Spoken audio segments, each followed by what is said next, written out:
రూపారెడ్డి హత్య కేసుకు సంబంధించి మరొక షాకింగ్ విషయం మనం చూస్తున్నాం. ప్రిన్సిపల్ రూపారెడ్డిని చంపింది ఇద్దరు కాదు, ముగ్గురు మైనర్లు అంటూ ఇప్పుడు తెలుస్తోంది. రూపారెడ్డి స్కూల్లో 10th క్లాస్ చదివారు ఆ ముగ్గురు నిందితులు. ఇంట్లోకి వెళ్ళి 9 నిమిషాల్లోనే ఇది హత్యను చేసినట్లుగా ఇప్పుడు పోలీసులు చెప్తున్నారు. పోలీసులకు దొరకకుండా హత్యకు పక్కాగా ప్లాన్ చేశారు. హ్యాండ్ గ్లౌజ్, మాస్కులతో ఇంట్లోకి వచ్చారు మైనర్స్. ముగ్గురు మైనర్లు గంజాయికి బానిసలయ్యారంటూ రూపారెడ్డి గుర్తించారు. గంజాయి సేవిస్తుండగా విద్యార్థులను చూసి మందలించారు రూపారెడ్డి. అయితే ఆ గంజాయి సేవిస్తున్న వీడియో కూడా తీశారట. ఇప్పుడు ఆ వీడియో ఎక్కడ బయటపడుతుందో అన్న భయం, తమనే ఇలా మందలించిందన్న కోపంతో రూపారెడ్డిని 27 సార్లు పొడిచి అత్యంత దారుణంగా హత్య చేశారు ఆ ముగ్గురు మైనర్ నిందితులు. హత్య తర్వాత రూపారెడ్డి ఫోన్ అలాగే 4 లక్షల నగదు మాయమైంది. హత్యకు ముందు ప్రాపర్గా అక్కడ రెక్కీ చేసి మరీ రంగంలోకి దిగారట. అయితే ఈ ముగ్గురి పనేనా ఇది? ఈ ముగ్గురే ప్లాన్ చేసి ఇలా చేశారా? వీళ్ళ వెనక ఇంకెవరైనా ఉన్నారా అనే కోణంలో కూడా ఇప్పుడు విచారణ జరుగుతున్నట్లుగా తెలుస్తోంది. సో ఇప్పటి వరకు 2 మైనర్లు అనుకున్నాం, కాదు ముగ్గురు మైనర్లు. ముగ్గురు మైనర్సే గంజాయి సేవిస్తుంటే చూసి రూపారెడ్డి వాళ్ళని హెచ్చరించి మందలించి తర్వాత వీడియో కూడా తీశారట. ఇంకోసారి ఇలా చేయొద్దని వాళ్ళని హెచ్చరించారట.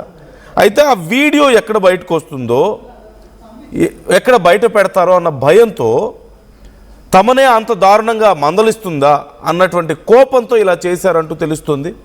ముగ్గురు ప్లాన్ చేసుకొని, అదిగో అక్కడ మనకి ఆ రెడ్ షర్ట్లో కనిపిస్తున్న పర్సన్ కూడా మీరు చూడండి, హుడీ వేసుకున్నాడు. హుడీ వేసుకొని పైన ఫేస్ కనిపించకుండా తిరుగుతున్నాడు. అండ్ ఇంటి దగ్గర రెక్కీ చేశారు అనడానికి ఈ కేసు మొదటి నుంచి కూడా ఆర్టీవీ మీకు క్లియర్గా చెప్తూనే ఉంది. ఇది కేవలం దొంగతనం కోసం జరిగినటువంటి కేసు కాదు, దొంగతనం ఇన్సిడెంట్ మాత్రమే కాదు, ఖచ్చితంగా ఇంటెన్షనల్గా ప్రీ ప్లాన్డ్గా చాలా అగ్రెషన్తో చాలా దారుణంగా హత్య చేయాలన్న ఉద్దేశంతోనే వాళ్ళు వెళ్ళారు, ఎవరైనా సరే చేశారు అని మొదటి నుంచి ఆర్టీవీ గెస్ చేస్తూనే ఉంది. ఆర్టీవీ చెప్పినట్లుగానే ఇక్కడ అసలు విషయం కూడా బయటపడుతుంది. ఆ ముగ్గురు మైనర్లు గంజాయికి బానిసలై తమని మందలించిందని, తాము గంజాయి సేవిస్తున్న వీడియో తన ఫోన్లో రికార్డ్ చేసిందంటూ రూపారెడ్డి మీద కక్ష పెంచుకొని ఆ ఫోన్ని ఎలాగైనా ఆ ఫోన్లో ఉన్న వీడియోని డిలీట్ చేయాలి, ఆ సమాచారం బయటకు రాకుండా చేయాలి, తమని ఇబ్బంది పెట్టిన రూపారెడ్డిని ఎలాగైనా లేకుండా చేయాలని చెప్పేసి పక్కగా ప్లాన్ చేసుకొని సీసీ కెమెరాస్ ఎక్కడున్నాయో ఆ చుట్టూ మొత్తం రెక్కీ నిర్వహించారు. సీసీ కెమెరాస్ ఎక్కడున్నాయి, ఏ టైంకి వస్తున్నారు, ఏ టైంకి వెళ్తున్నారు, ఇంట్లోకి ఎలా వెళ్ళాలి, వెళ్ళిన వాళ్ళు మళ్ళీ ఎలా బయటికి రావాలి, ఇలా అన్నీ కూడా ప్లాన్ చేసుకున్నారు. అందుకే ఇంటి ముందు వైపు ఉన్న సీసీ కెమెరాస్లో ఎక్కడ రికార్డ్ అవ్వలేదు. ఇంటి కార్నర్లో ఒక వైపు ఉన్నటువంటి సీసీ కెమెరాలో లాంగ్ వ్యూలో మాత్రమే ఇదిగో ఒక పర్సన్ మాత్రమే రికార్డ్ అయ్యాడు. అతను కూడా అక్కడక్కడే తిరగడం మనకు కనిపిస్తుంది చూడండి, టెన్షన్తో ఉన్నాడు, అక్కడక్కడే తిరుగుతున్నాడు. ఇదిగో ఈ ఒక్క విజువల్ మాత్రమే దొరికింది మొదట్లో, ఇది ఒక్కటే దొరికింది.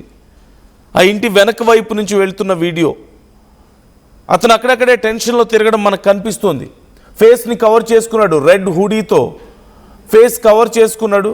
ఇదిగో రూపారెడ్డి ఇంటికి వచ్చినటువంటి లాస్ట్ టైం 5 గంటల సమయం మనకు కనిపిస్తుంది.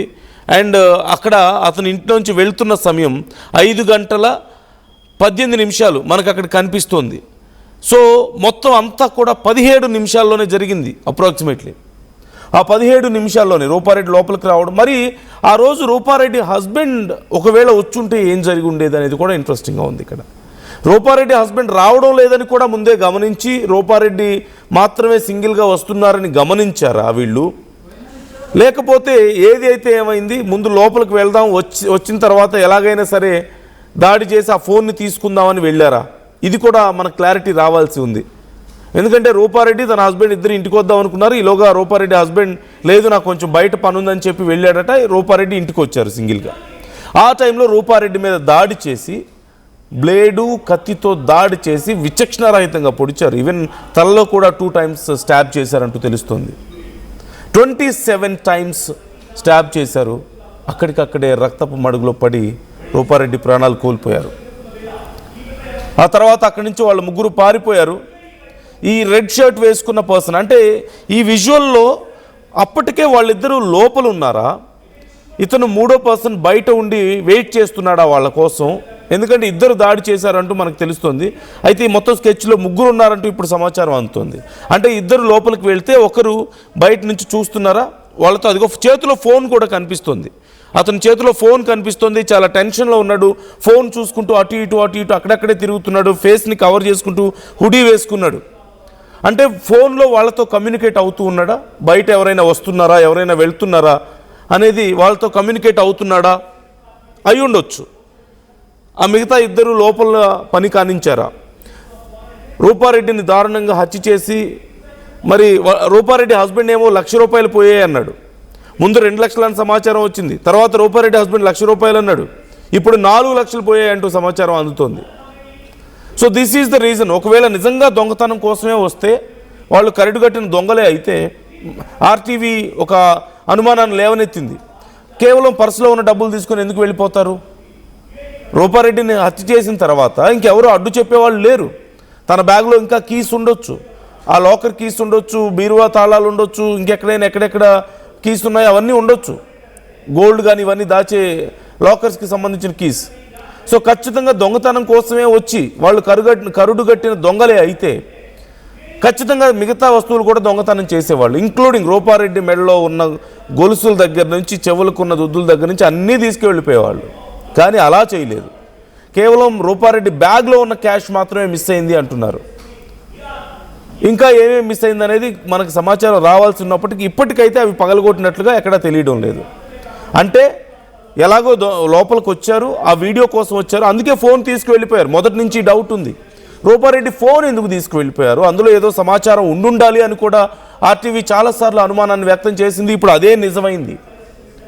ఆ ఫోన్లో ఉన్న సమాచారం, ఆ ముగ్గురు గంజాయి సేవిస్తున్న వీడియో ఉంది, వాళ్ళు దాన్ని తీసుకోవడానికి వచ్చారు, దాంతోపాటు డబ్బులు తీసుకువెళ్ళిపోయారు అంటూ తెలుస్తుంది. అచ్యుత్తో జాయిన్ అవుతున్నారు ఈ కేసును. మొదటి నుంచి అచ్యుత్ మనకు రిపోర్ట్ చేస్తూ ఉన్నారు ఎప్పటికప్పుడు. అచ్యుత్, ఇప్పుడు ఈ కేసులో ముగ్గురు మైనర్స్ ఇన్వాల్వ్ అయ్యారంటూ సమాచారం అందుతోంది. సో పోలీసుల విచారణ ఇంకా ఎలా జరుగుతోంది, ఇంకా డీటెయిల్స్ ఎలా ఉన్నాయి ఈ కేసుకు సంబంధించి?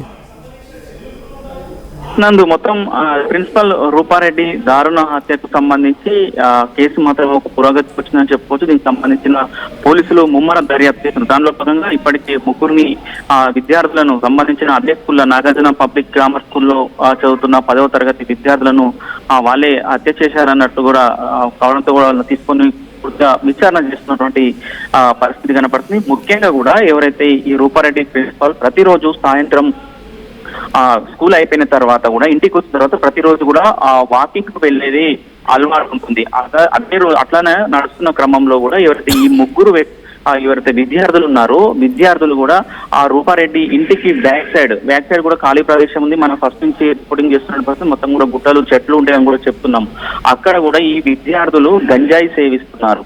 అంటే గంజాయి సేవిస్తున్నప్పుడు ప్రతిరోజు సాయంత్రం 6 గంటలకు, ఈవినింగ్ 6 గంటలకు వాకింగ్ రూపారెడ్డి వెళ్తున్న క్రమంలో వీరు అక్కడ గంజాయి సేవిస్తూ కూడా ఉన్న చూసి కూడా 2-3 సార్లు కూడా హెచ్చరించడంతో పాటు ఆమె దగ్గర ఉన్నటువంటి ఐఫోన్ లో కూడా రికార్డ్ చేసుకున్నటువంటి పరిస్థితి కనపడుతుంది. వాళ్ళతో మాట్లాడుతూ రికార్డ్ చేస్తుంది, మీరు ఇక్కడే పని, ఇక్కడ ఏం చేస్తున్నారు, మీరు స్కూల్లో ఉండాలి, చదువుకోవాలి, ఇక్కడే పని. ఇంటి పరిసరాల్లోనా వాళ్ళు గంజాయి తీసుకుంటుంది? ఎస్ నందు, మనకు బ్యాక్ సైడ్ ఏదైతే రూపారెడ్డికి ఇంటికి బ్యాక్ సైడ్ మొత్తం చెట్లు ఉంటాయి, కంప చెట్ల తర్వాత కూడా వాకింగ్కి వెళ్తుంటది. ప్రతిరోజు వాకింగ్కి వెళ్తున్నప్పుడు ఆ కంప చెట్ల దగ్గర వీళ్ళు గంజాయి మత్తులో ఉన్నారని కూడా చూసి వాళ్ళతో కూడా ఎందుకు మీరు ఇక్కడ ఉంటున్నారు, ఇట్లా మీ పేరెంట్స్ కు చెప్తాము, రేపు స్కూల్కి వచ్చిన తర్వాత స్కూల్ టీచర్లకు కూడా చెప్తాము, ఇట్లా చేయడం కరెక్ట్ కాదు అని కూడా రికార్డ్ చేసుకున్నారు. ఆ రికార్డ్ వచ్చిన తర్వాత మళ్ళీ స్కూల్లోకి వచ్చి స్కూల్లో చెప్పడం జరిగింది. స్కూల్లో కూడా మీకు టీసీ ఇస్తాము, మీ మొత్తం టీసీ పరిస్థితి వస్తుంది అని కూడా చెప్పినటువంటి పరిస్థితి.